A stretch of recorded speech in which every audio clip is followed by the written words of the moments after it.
Ողջույն, սիրելի ունկնդիրներ, շատ ուրախ եմ, որ կրկին միասին ենք։ Փիլիսոփայության դպրոց 2025-ի շրջանակում մենք շարունակում ենք մեր վիդեոդասերի շարքը, որտեղ խորությամբ, մանրամասնորեն քննարկում ենք դպրոցի թեմատիկ ուղղությունները, եւ այսօր մեր ուշադրության կենտրոնում դպրոցի երկրորդ թեմատիկ բլոկն է՝ ազգային ինքնություն, հիշողություն եւ պատմություն։ Սրանք հասկացություններ են, որոնք գիտեք անկախտելիորեն կապված են իրար հետ, ու մենք այսօր միասին կփորձենք շերտ առ շերտ բացահայտել, թե ինչպես են դրանք ձևավորում մեզ, մեր ընկալումներն ու մեր շուրջը եղած աշխարհը։ Դե ինչ, եկեք տեսնենք, թե ինչպիսի ճանապարհ ենք անցնելու այսօր։ Սկզբում կսկսենք ամենաանհատականից՝ եսից ու կփորձենք հասկանալ, թե ինչպես է այն վերածվում հավաքական մենքի։ Հետո կխորանանք մի շատ հետաքրքիր թեմայի մեջ, կուսումնասիրենք պատմությունը ոչ թե որպես փաստերի հավաքածու, այլ որպես պատում, որպես նարատիվ։ Այնուհետև կանդրադառնանք հիշողությանը, այդ խորհրդավոր մեխանիզմին, որը կապում է մեզ անցյալի հետ։ Եվ վերջում այս ամենի հիման վրա կքննարկենք ինքնությունը որպես գիտակցված ընտրություն։ Գնացինք։ Եվ այսպես, մեր մտավոր ճանապարհորդությունը մենք սկսում ենք ամենաֆունդամենտալ հարցից, այն հարցից, որով իրականում սկսվում է ցանկացած փիլիսոփայական որոնում։ Հենց այս հարցից մի պահ անգարեք ու ինքներդ ձեզ հարց տվեք. ով եմ ես։ Սա թվում է թե պարզ հարց է, բայց այն իրականում անսահման խորություն ունի։ Որպեսզի թեման ավելի լավ յուրացնենք ու զգանք, ես ձեզ առաջարկում եմ միասին մի վարժություն անել։ Դրա համար ձեզ պետք կգա ընդամենը թուղթ ու գրիչ։ Պատրաստ եք։ Շատ լավ։ Հիմա տեսեք, թե ինչ ենք անում։ Առաջին քայլով գրեք 5 պատասխան ով եմ ես հարցին։ Այնինչ առաջինը գալիս է ձեր մտքին։ Հետո, երբ վերջացնեք, ավելացրեք եւս 5 պատասխան, եւ վերջում եւս 5-ը, որպեսզի ընդհանուր ստացվի 15 պատասխան։ Գիտեք, այս 5 գումարած 5 գումարած 5 մոտեցումը ուղղակի թիվ չէ։ Սա մի շատ հետաքրքիր հոգեբանական հնարք է։ Առաջին 5 պատասխանները սովորաբար մեր սոցիալական դերերն են, մեր դիմակները։ Հաջորդ 5-ը ստիպում են մեզ մի փոքր ավելի խորանալ։ Իսկ ահա վերջին 5-ը, դրանք հաճախ հասնում են մեր էության ամենախորքը, մեր արժեքներին, մեր ձգտումներին։ Տեսեք, սովորաբար ինչպիսի պատկեր է ստացվում։ Առաջին պատասխանները՝ հայ, լորեցի, ապագա հոգեբան, սրանք մեր սոցիալական դերերն են, այն, ինչ մենք առաջին հերթին ներկայացնում ենք աշխարհին։ Բայց երբ ստիպում ենք մեր մտքին ավելի խորը փորփրել, տեսեք, թե ինչ է հայտնվում՝ զինվոր, կամավոր, գերմարդ, ստեղծարար։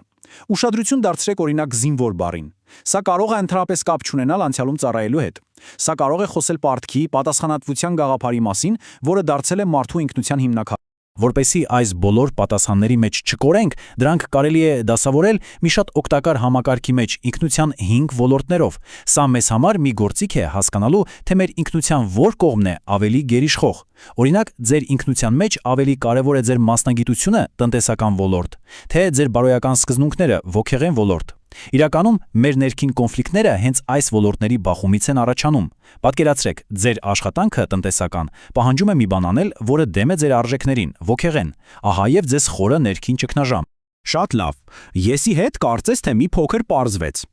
Բայց մարդը մենակ չի ապրում, չէ՞։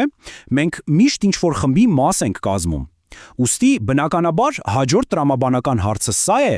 ով ենք մենք։ Կրկին, կարող եք կիրառել նույն 5 գումանած 5 գումանած 5 մեթոդը։ Այս անգամ փորձելով սահմանել այն խումբը, որին պատկանում եք։ Եվ այստեղ, գիտեք, բացի սպասելի պատասխաններից, ինչպիսիք են հա, երիտասարդ, շատ հաճախ, ցավոք ի հայտ էր գալիս մի բառ, որը շատ բան է ասում։ Այդ բառն է պառակտված։ Սա ուղղակի բառ չէ, սա ախտորոշում է, ինքնաախտորոշում։ Սա ցույց է տալիս, որ մեր հավաքական ինքնընկալման մեջ ներքին մասնատվածության զգացողությունը շատ խորն է նստած։ Ու միանգամից հարց է առաջանում. ինչու ենք մենք մեզ զգում պառակտված։ Գուցե պատասխանը թաքնված է մեր ընդհանուր պատմության մեջ, այն պատմությանը, որը մենք պատմում ենք ինքներս մեզ, մեր մասին։ Բայց եկեք մի քայլ հետ գնանք։ Իսկ ինչ է ընդհանրապես պատմությունը։ Արդյոք այն պարզապես փաստերի շարադրանք է։ Եկեք խորանանք։ Մի պարզ հարց ձեզ.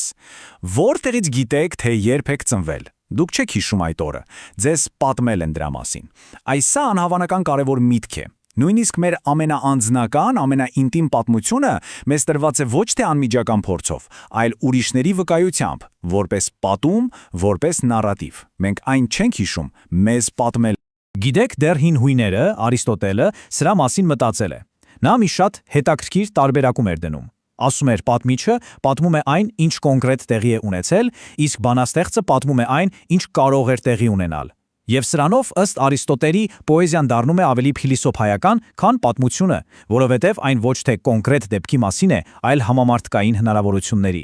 Սա արդեն իսկ կասկածի տակ է դնում պատմության որպես զուտ օբյեկտիվ իրականության գաղափարը, եւ այստեղ հարցը դառնում է քաղաքական. ով է իրավունք ստանում պատմելու պատմությունը։ Կարլ Մարքսի այս հայտնի միտքը հենց դրա մասին է։ Երբ մարդիկ կամ խմբերը իրենց մասին խոսելու ձայն չունեն, ուրիշներն են սկսում խոսել նրանց փոխարեն։ Եվ բնականաբար խոսում են այնպես, ինչպես իրենց հետ ձեռնտու, կառուցելով նրանց մասին մի պատում, որը զրկում է նրանց սեփական ձայնից։ Փիլիսոփա Ֆրանկ Անկերսմիթը սա հրաշալի է ձևակերպել։ Պատկերացրեք, որ անցյալը մի սենյակ է, իսկ մենք նայում ենք այդ սենյակին մի կեղտոտ ապակու միջով։ Այդ ապակին մեր լեզունն է, մեր մեկնաբանությունները, մեր պատումները։ Այն թափանցիկ չէ։ Մենք երբեք չենք տեսնում մաքուր զուտ անցյալը, այլ միշտ տեսնում ենք այն այս ոսպնյակի միջով։ Դե հիմա, որպեսզի սա ուղղակի տեսություն չմնա, եկեք միասին մի փոքրիկ խաղ խաղանք։ Ես ձեզ կկարտամ 4 տարբեր տեքստեր, իսկ դուք փորձեք գուշակել սա պատմական աշխատություն է, թե գեղարվեստական գիրք։ Լսեք առաջինը։ Ինչ կասեք, պատմություն, թե վեպ։ Սա Ումբերտո Էկոյի հանրահայտ Վարդի անունը վեպից է։ Շատ լավ, անցանք առաջ։ Իսկ ինչ կասեք այս տեքստի մասին։ Այստեղ ակնահայտ բարոյական դատողություններ կան, գնահատականներ։ Սա Ստեփան Պալասանյանի պատմություն հայոց աշխատությունից է։ Տեսնում եք, թե ինչպես են սահմանները ջնջվում։ Հաջորդը, սա կարծես քաղաքական վերլուծություն լինի, բայց միևնույն ժամանակ պատմում է մի պատմություն։ Սա Լեոյի թուրքական հեղափոխության գաղափարախոսությունը գիրքն է, եւ վերջինը Ճակատամարտի տեսարան։ Սա էլ Դերենիկ Դեմիրճյանի Վարդանանք պատմավեպից է։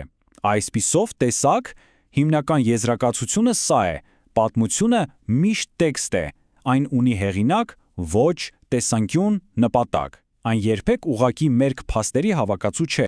Շատ լավ։ Եթե պատմությունը պատում է, ապա ո՞րն է այն մեխանիզմը, որով մենք ընդհանրապես հասանելիություն ենք ստանում անցյալին։ Պատասխանը մեկն է՝ մեր հիշողությունը։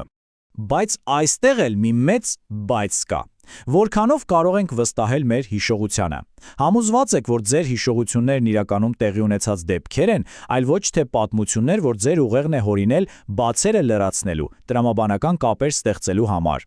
Սա շատ լուրջ սկեպտիկ մարտահրավեր է։ Փիլիսոփայության մեջ այստեղ շատ կարևոր տարբերակում կա, որը պետք է հասկանալ։ Կա գոյաբանական անցյալ, սա այն է, ինչ իրականում օբյեկտիվորեն տեղի է ունեցել, անկախ մեզանից։ Եվ կա իմացաբանական անցյալ, սա այն է, ինչ մենք գիտենք ու հիշում ենք այդ իրադարձության մասին։ Եվ մենք երբեք չենք կարող 100%-ով համոզված լինել, որ մեր հիշածը, իմացաբանական անցյալը լիովին համապատասխանում է իրականությանը, գոյաբանական անցյալին։ Այսպիսով, եկեք մի պահ ամփոփենք, թե ուր հասանք։ Մեր ինքնությունը հիմնված է պատմության վրա։ Պատմությունն իրականում պատում է, նարատիվ։ Իսկ այդ պատումը մեզ է հասնում հիշողության ոչ այնքան հուսալի ֆիլտրի միջոցով։ Դե հիմա ինչ է ստացվում։ Ո՞վ ենք մենք։ Այս ամբողջ բարդությունը շատ լավ երևաց մի թեժ բանավեճի ընթացքում։ Մի կողմը պնդում էր, որ օրինակ հայկական ինքնությունը անհնար է պատկերացնել առանց եկեղեցու, քանի որ այն մեր պատմության ողնաշարն է եղել։ Մյուս կողմն էլ ասում էր, կներեք, բայց ինքնությունը դոգմա չէ, այն դինամիկ է, այն զարգանում է եւ ժամանակակից աշխարհիկ ինքնությունը նույնպես լեգիտիմ է։